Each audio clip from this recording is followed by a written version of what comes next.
Swayam Prabha. Digital India. Educated India.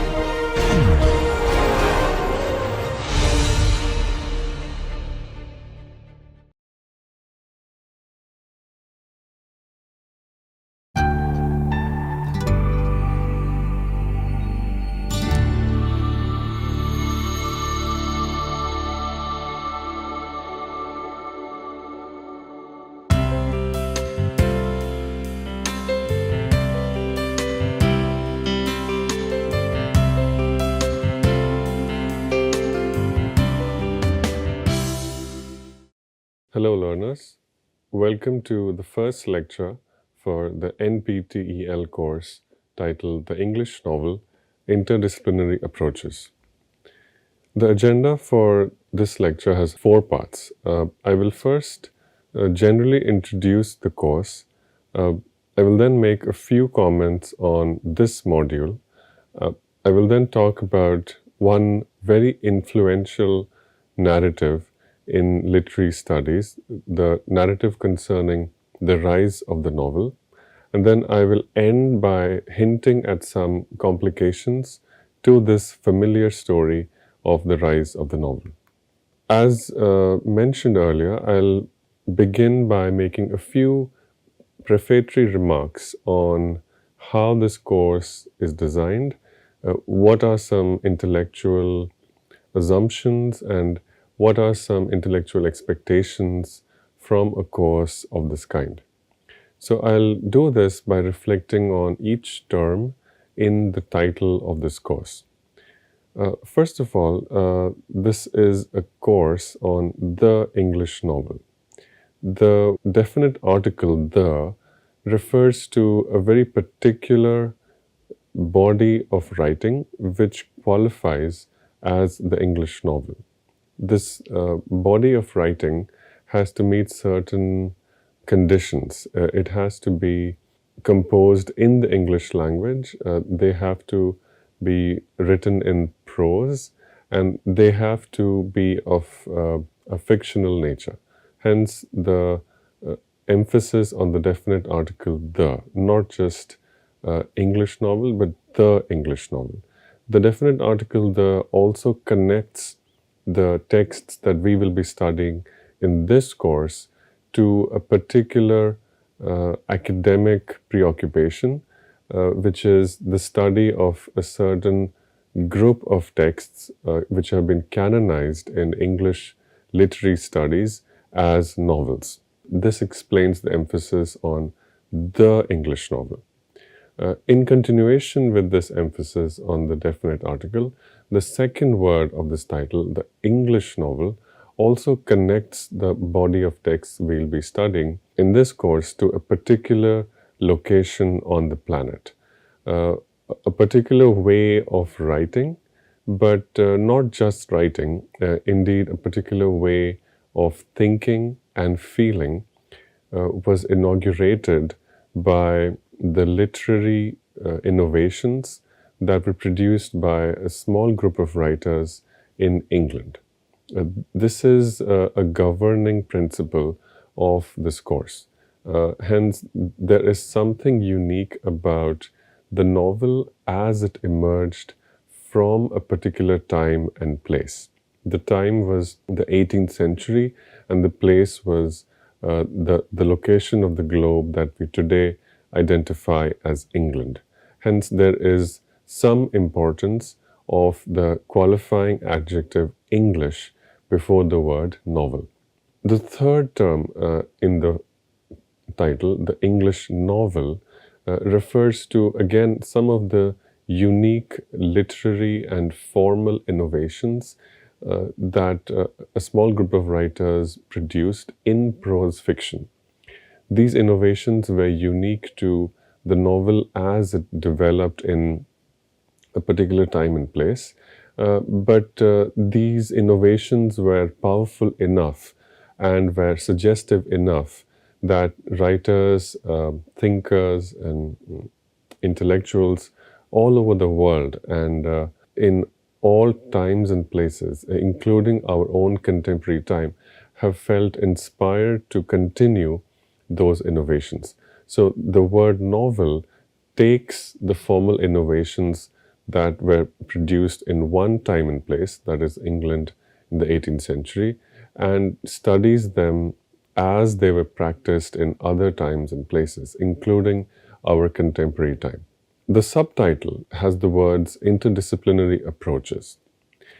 By the word discipline, I refer to an institution of academic study. One discipline that this course is firmly rooted in is that of English literary studies, meaning the study of the academic and the professional study of English literature. This is a discipline in which I have been trained, in which I currently practice, and so a lot of the intellectual framing and the intellectual substance of this course will draw very heavily on the discipline of English literary studies. However, this is not in any way a way to confine the study of the English novel. Instead, the firm rooting in the discipline of English literature is an occasion to broaden and move into different directions and to learn from other disciplines. Which brings me to the second word, that is approaches. This course will also innovate and try to think very broadly and very openly about the different means of approaching a body of writing. As I mentioned earlier, this course is invested in the kind of formal and literary innovations that were produced in a particular time and place, that is 18th century England. However, this course is not limited to the innovations, the intellectual and emotional labor that was undertaken in that time. In fact, it remains radically open to other influences, and it will think very openly about the different approaches one can take to understand these subsequent later innovations as well. That said, this course will attempt to study the novel as it was practiced in different times and places using a wide range of theoretical approaches. To that extent, this course will also make comments and interventions in the different modes and the most optimum possible mode of integrating a study of theory and literature. The different theoretical approaches that this course will integrate are very broadly divided into 5 categories. It will begin with theoretical perspectives on gender. It will subsequently integrate perspectives on class. It will then study approaches based on disability. It will then go to scholarly approaches to the environment. And finally, it will look at histories of race in the contemporary world.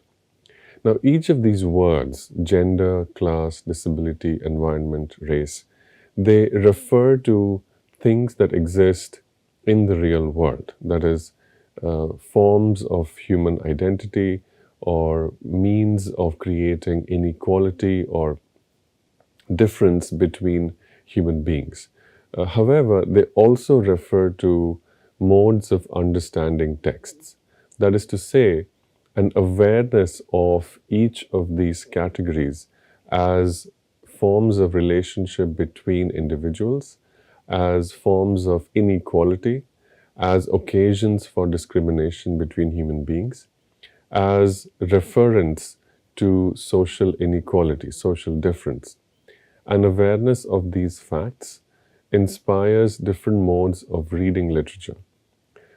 In addition to that, it also makes us sensitive and attentive to the representation of these human differences within literary texts. Right? That is to say, these human categories function both as extra literary realities as well as governing principles that decide how literary texts are shaped and how literary texts may be studied and interpreted in order to get the maximum possible engagement, appreciation, and enjoyment from these texts. Among the many approaches, I mentioned a possible difference or contradiction between theory and literature. The past 4 to 5 decades in the discipline of literary studies, the professional study of English literature, have witnessed the rise of a theoretical approach. And there has been a sort of conflict between approaches that focus on the text per se and approaches that read a literary text in light of scholarly approaches from other disciplines. So I want to respect that history of literary interpretation by beginning our study of the English novel with a very, very influential and classic study of the novel, which may sound a little bit dated, but it will serve our purpose because it will guide our understanding of different scholarly approaches as well. The scholarly book with which I want to begin my study of the novel is Ian Watt's book, The Rise of the Novel. This book is entitled The Rise of the Novel, Studies in Defoe, Richardson and Fielding. It was first published in the UK by Chatto and Windus in the year 1957. In the same year, it was also published in the USA by the University of California Press. The author, Ian Watt, was a professor and dean and held many senior leadership as well as teaching positions at the American Stanford University, and he passed away in the year 1999. He was a great colossus of English literary studies, and I will spend a couple of minutes on his biography as well as career before I start to go a little bit deeper into the arguments and the claims Ian Watt made in this book. So Watt was born in Windermere, Westmoreland, England. He served in the Second World War from 1939 to 1946. In 1942, he was injured and captured in the Battle of Singapore and taken prisoner by the Japanese army. For a period of 3 years, between 1942 and 1945, Watt was a prisoner of war. And as a prisoner of war, he worked on the Burma Railway. This experience that Watt had was a very important and momentous experience, not just for Watt personally, but also in the history of the 20th century. This experience that Watt and other prisoners of war had as captives of the Japanese army later inspired David Lean's 1957 film, The Bridge on the River Kwai. That's a little bit of biographical details, and now I'll move very quickly into the book itself, The Rise of the Novel. I want to give learners a sense of the uniqueness, power, as well as the elegance of this book by reading the opening sentences of Ian Watt's book. So the first chapter of The Rise of the Novel is titled Realism and the Novel Form. And Watt begins very powerfully with these words. There are still no wholly satisfactory answers to many of the general questions which anyone interested in the early 18th century novelists and their works is likely to ask. Questions like, is the novel a new literary form? And Watt continues, and if we assume, as is commonly done, that it is, and that it was begun by Defoe, Richardson, and Fielding, how does it differ from the prose fiction of the past, from that of Greece, for example, or that of the Middle Ages, or of 17th century France? And is there any reason why these differences appeared when and where they did? I want to focus for a moment on the clarity as well as the fundamental basis from which these powerful questions emerge. So it seems to Watt that there is a problem in current literary studies. The problem is that people seem to assume that with the prose fiction of these three writers, who are these writers? Daniel Defoe, Samuel Richardson, and Henry Fielding, something new happens. Right? What is that new thing? A new literary form named as the novel is said to emerge. Right? People or academics, there seems to be a scholarly consensus that the work of these three writers heralds a new literary form. However, people are not sure, or there is confusion, there is lack of clarity on what that newness consists of. Right? What was new about the novel? Was it truly a new literary form? And so, with these questions, what begins this book and provides among the most powerful, the most convincing, the most persuasive answers to this question. And in fact, what's answers today are still among the most influential and persuasive answers. I'm going to very briefly give the names and dates of these three writers, whom what names? They are Daniel Defoe, Samuel Richardson, and Henry Fielding.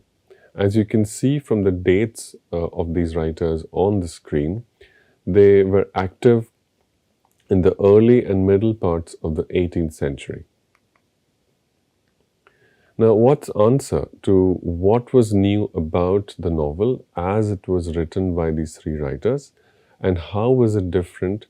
How was it demonstrably different from prose fiction that was published earlier? What gives two answers? The first part of the answer is that these three novelists practiced and produced a kind of formal innovation. The name of that innovation, what provides as formal realism. The second part of what's answer is that these three novelists were able to produce formal realism because in the 17th and 18th century, the reading habits of the common reader had sufficiently changed, and therefore it was ready. The reading public was ready and more conducive to the kind of innovation that these three novelists produced. So this is what's two-part answer. And I now want to read from the last paragraph of the first chapter of Watt's book, which is chapter 1, Realism and the Novel Form. I just read from the opening of the first chapter, in which Watt asked, what is new about the novel form? And in this last paragraph, Watt describes exactly what is new about the novel form. Watt writes, and I quote, "The narrative method whereby the novel embodies this circumstantial view of life may be called its formal realism. Formal because the term realism does not here refer to any special literary doctrine or purpose, but only to a set of narrative procedures which are so commonly found together in the novel and so rarely in other literary genres that they may be regarded as typical of the form itself." Right? So you can see exactly what means by formal realism. Formal realism is an effect of a particular way of using language. What is that effect, and what are these ways of using language? There are a set of narrative procedures. There is something about the way these three novelists used language, used the English language to be precise. There's something about the way these three novelists described characters, people, places, and plots, which provided readers a sense that what they were reading was an authentic experience. Right? So together, the effect and the use of these narrative procedures came together, and what describes this innovation as formal realism. Now, between this opening and this ending, what provides a detailed explanation of what realism was, how realism can be best understood, and what were the intellectual as well as social contexts in which this kind of realism was practiced. So before what provides an intellectual history of realism, what describes what is the popular connotation of realism. For most popular readers, for most non-academic readers of novels in the 18th century, the word realism was was a sort of antithesis of idealism, and therefore, in the content of these stories, people found their contemporary readers of these novelists. That is, these readers found a lot of socially very low content. That is, characters from the working class or the criminal class or the seedy urban underbelly, for instance. And what writes, the realism of the novels of Defoe, Richardson, and Fielding is therefore closely associated with the fact that Moll Flanders is a thief, Pamela a hypocrite, and Tom Jones a fornicator. Okay, so you can see how realism can connote a particular kind of story that is being told, not a story about a particular kind of person, not a very elite, aristocratic, or a respectable person, but someone of a very dubious moral character, a very questionable social standing, and so on. For what, however, this sort of definition of realism, realism as defined by the social class of the character, is less interesting. In fact, the most useful way of defining realism is not by referring to the social class of the characters, but by understanding realism as the method, as the manner in which these novelists described these characters. And understood in this way, realism can help us understand how the novel is the product of a more dispassionate and scientific scrutiny of life than had ever been attempted before. Now, after this, Ian Watt undertakes a study of the analogies and differences between realism as it was understood in philosophy and as it was practiced by these 18th century novelists. Now, the key difference between classical philosophy, that is, philosophy as written in ancient Greece, and the way realism was practiced in these 18th century English novels was that of the difference between the universal and the particular. In classical Platonic philosophy, truth was accessed by referring to universal concepts, universal forms. Right? There was a very clear hierarchy in which the particular details of the world, the natural world, that were accessible to human beings through our senses, like the eyes and touch and sight, that particular detail or that information about the particular aspect of the natural world was to be distrusted. It was untrue.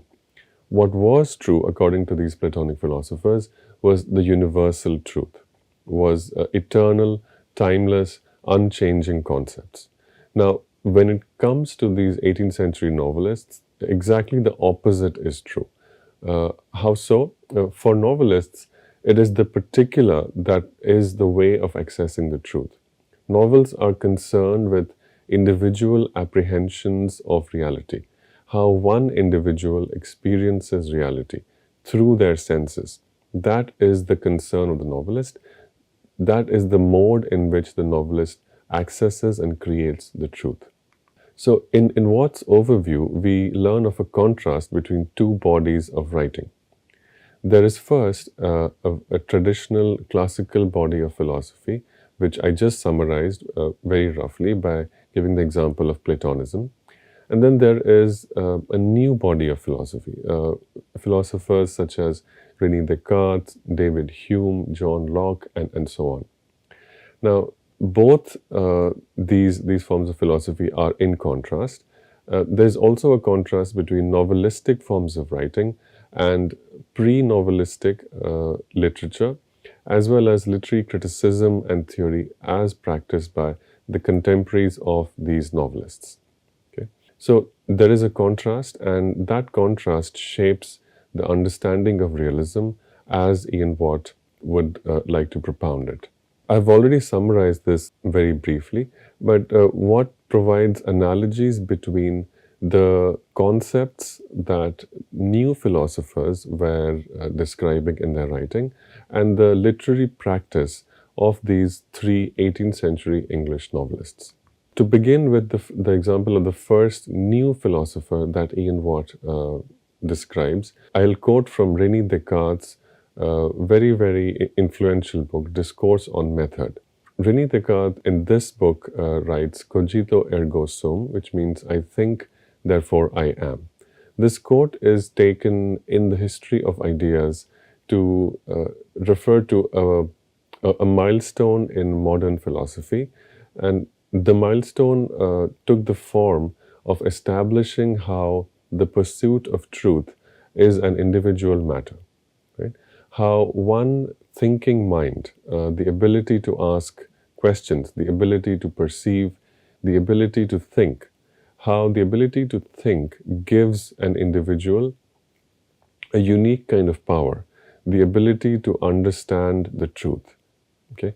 Now, for Ian Watt, novelists and the novel form is an intellectual machine that embodies this impulse and generalizes this impulse. It's not that novelists describe philosophers, rather, novelists create a way of describing reality which has a philosophical inclination.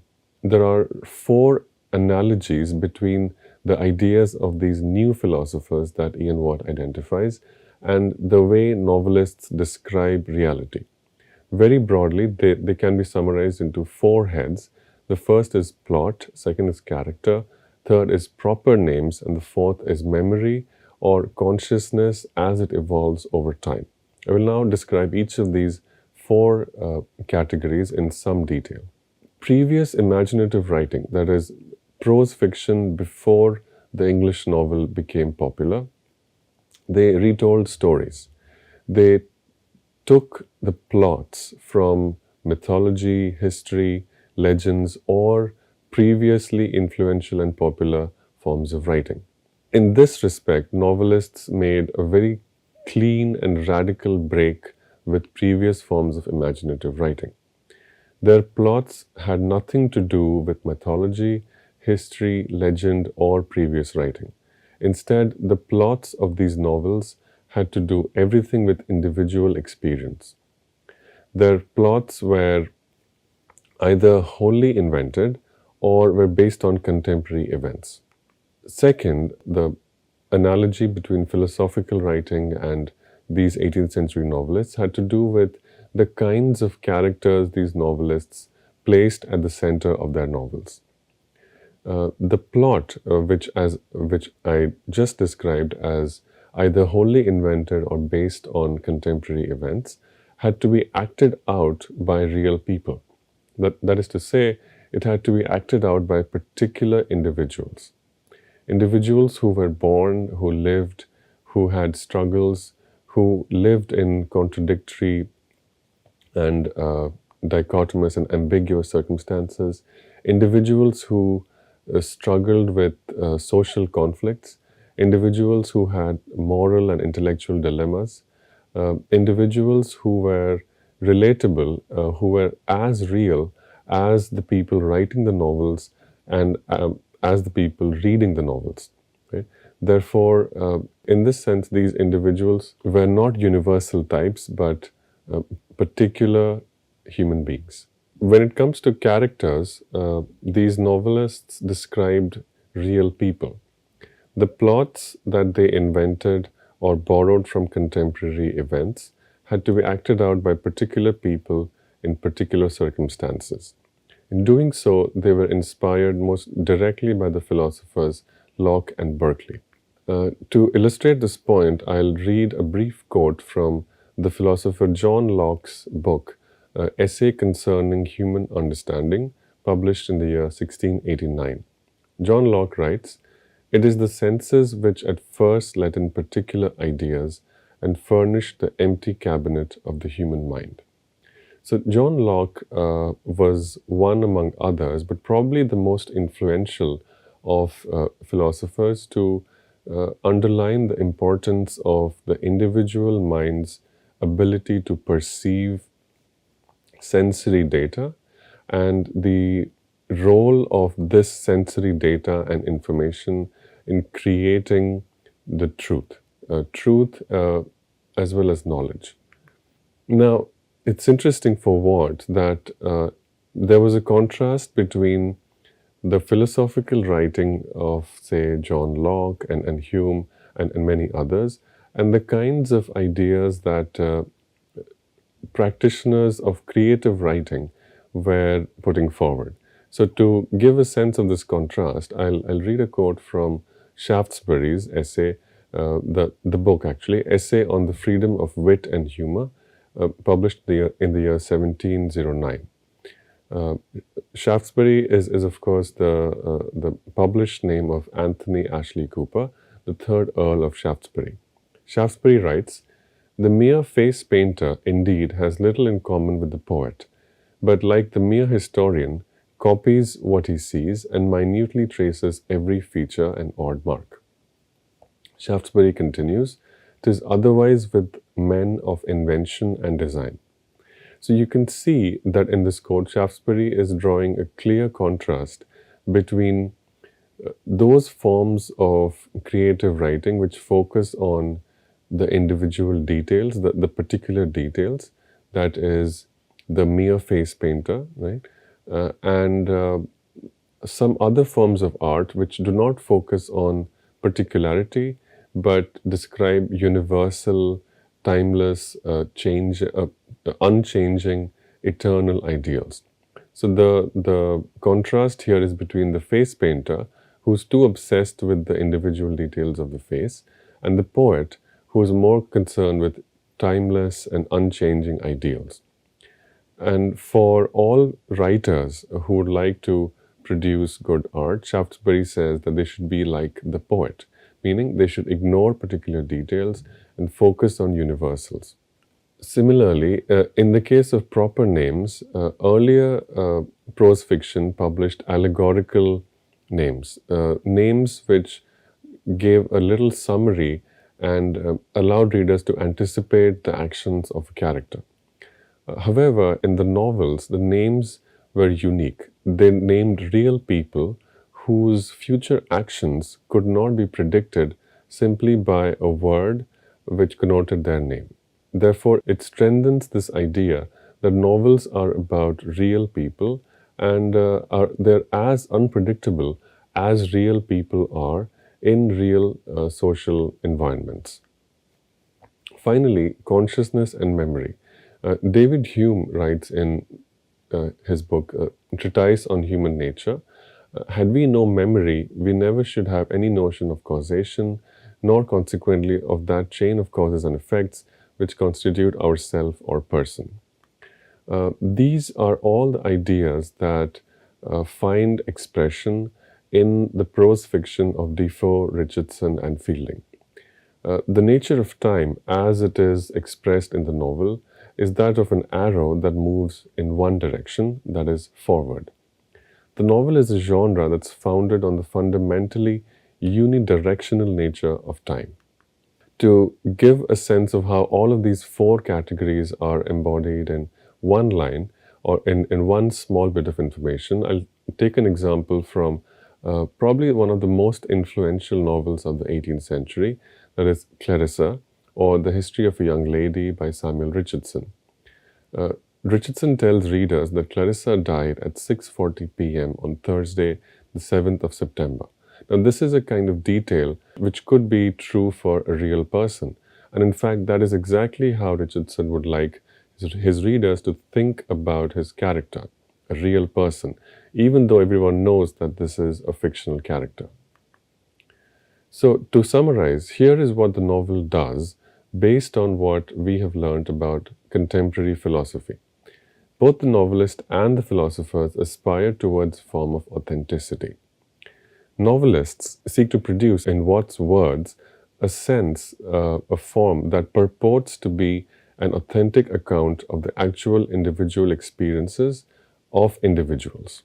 So far, so good. And this is probably the most influential and the most persuasive of statements and ideas that you can find in Ian Watt's very, very influential work, The Rise of the Novel. I want to end by quoting from a later section of Ian Watt's book, where Ian Watt makes a comment about female sensibility. Here, Ian Watt is making sense and trying to understand why the experiences of women became so important for the novel. Not only did the experiences of women become important, but women writers themselves also came to acquire a great deal of importance. And here Watt writes, and I quote, "The feminine sensibility was in some ways better equipped to reveal the intricacies of personal relationships, and was therefore at a real advantage in the realm of the novel." Now, if you read this sentence clearly and carefully and critically, you'll find that there is an assumption here about feminine sensibility, that is, a certain biological or psychological state of being, and a certain literary or stylistic way of writing. And there is an assumption being made that a certain kind of human being is better equipped or more able to produce a certain kind of writing which will have more truth. That is, women can write about personal relationships and they will be taken more seriously, or they will the writing will be more persuasive. Now, I would like to, in the subsequent lecture, I will return to this moment and I will discuss the perils and some of the pitfalls of essentializing gender categories. Right? To what extent can we assume that having a certain kind of body or mind will ensure that the writing produced by that individual will be more persuasive? I will also ask this question of, do male and female sensibilities take shape before or after the writing is produced? That is to say, can we assume that female sensibility exists, and from that sensibility, writing about personal relationships emerges? Or is it the case that writing about personal relationships creates male and female sensibilities? I will situate these questions in the work of one theorist and one literary scholar, distinctions about which I will also speak more in the subsequent lecture. The theorist is Michel Foucault, and the literary scholar is Nancy Armstrong, whose work, Desire and Domestic Fiction, I will speak about at greater length in the next lecture. Thank you.